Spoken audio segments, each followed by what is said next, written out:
ఈరోజు మనం మాట్లాడుకోబోయే టాపిక్ కేవలం ఒక సినిమా కథ కాదు.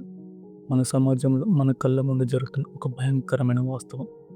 రీసెంట్‌గా వచ్చిన 'ది కేరళ స్టోరీ 2' సినిమాలో చూపించిన చీకటి కోణాలు, రియల్ లైఫ్‌లో జరుగుతున్న మోసాలు మరియు ఈ మానసిక దాడి నుండి ఒక హిందూగా మనల్ని మనం, మన సంస్కృతిని ఎలా కాపాడుకోవాలి అనే విషయాలను ఈ ఒక్క వీడియోలో డీటెయిల్‌గా విశ్లేషిద్దాం.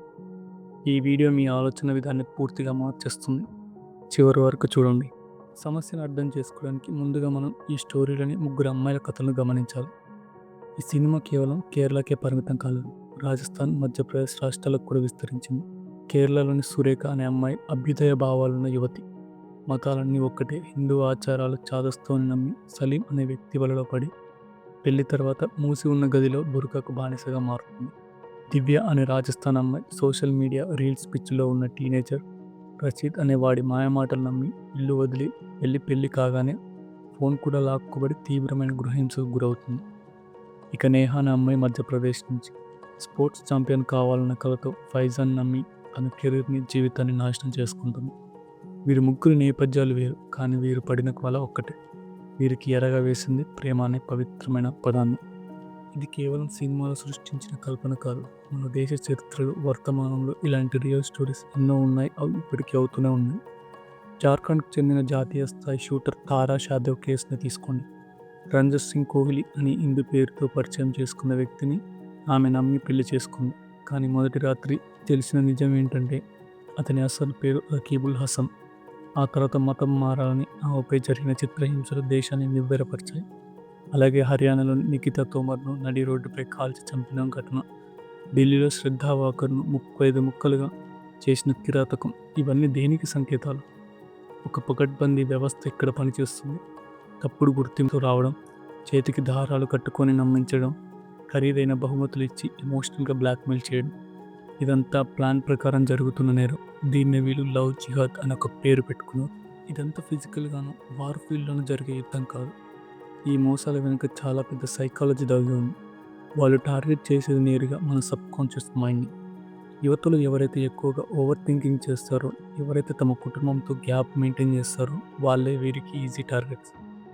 సోషల్ మీడియాలో వచ్చే ఫేక్ అటెన్షన్ అడిక్ట్ అయ్యే బ్రెయిన్ను వీరు చాలా సులభంగా మ్యానిపులేట్ చేస్తారు. ఒంటరిగా ఉన్నప్పుడు ఆసరాగా నటించి ఆ తర్వాత బ్రెయిన్ వాష్ చేసి పూర్తిగా వాళ్ళ కంట్రోల్లోకి తీసుకుంటారు. ఈ సైకలాజికల్ ట్రాప్ నుండి బయటపడాలంటే మనకు కావాల్సిన మరొక సైకలాజికల్ వెపన్, అదే మన ఫ్యామిలీ. బయట దొరికే ఫేక్ అటెన్షన్, ఫేక్ ప్రేమల వెనుకల పరిగెత్తాల్సిన అవసరం లేదు.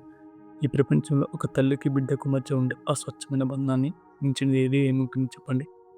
ఏ కల్మషం లేని, స్వార్థం లేని ఆక్సిటోసిన్ ప్రేమను పంచి ఆ కన్న తల్లి ముందు బయట దొరికే ఈ టెంపరరీ ఆకర్షణలు ఏమాత్రం సరిపోవు. తల్లిదండ్రులు తమ పిల్లలతో స్నేహపూర్వకంగా ఉండాలి.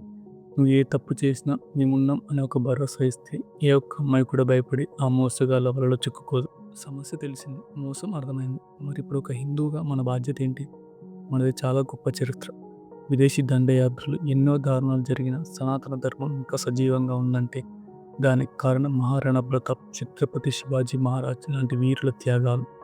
మన అస్తిత్వాన్ని నిలబెట్టడానికి నేతాజీ సుభాష్ చంద్రబోస్ లాంటి నాయకులు చేసిన పోరాటం మనకు స్ఫూర్తి కావాలి. మనం మౌనంగా ఉంటే కుదరదు. కురుక్షేత్రంలో గందరగోళంలో ఉన్న అర్జునుడికి శ్రీకృష్ణుడు భగవద్గీతలో స్పష్టంగా చెప్పాడు, అన్యాయం జరుగుతున్నప్పుడు చూస్తూ ఊరుకోవడం కూడా అధర్మమే అని. మన ధర్మాన్ని మనం గౌరవిస్తే ఆ ధర్మమే మనల్ని కాపాడుతుంది. ధర్మో రక్షిత రక్షిత అని మన పెద్దలు ఊరికి అనలేదు. చిన్నప్పటి నుండే మన పిల్లలకు రామాయణం, మహాభారతాలు, భగవద్గీతలను, సైకాలజీని నేర్పించాలి. మన మూలాలు, రూట్స్ స్ట్రాంగ్గా ఉంటే ఏ మాయగాడు మనల్ని ఏం చేయలేడు. చూశారు కదా, గుడ్డి నమ్మకాలను వదిలేద్దాం. ఎవరైనా కొత్త వ్యక్తి పరిచయం అయినప్పుడు గుడ్డిగా నమ్మకుండా కాస్త చెక్ చేసుకుని క్రిటికల్ థింకింగ్ పెంచుకుందాం. భయపడి ప్రాణాలు తీసుకోవడం కాదు, ధైర్యంగా ఎదురించి పోరాడడం. సత్యం ఎప్పుడు ఒంటరిది కాదు. మన సంస్కృతిని, మన ఉనికిని మనం ప్రేమించుకున్నాం.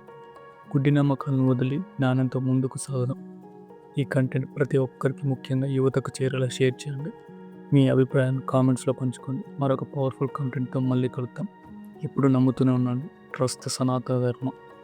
జై హింద్, జై భారత్.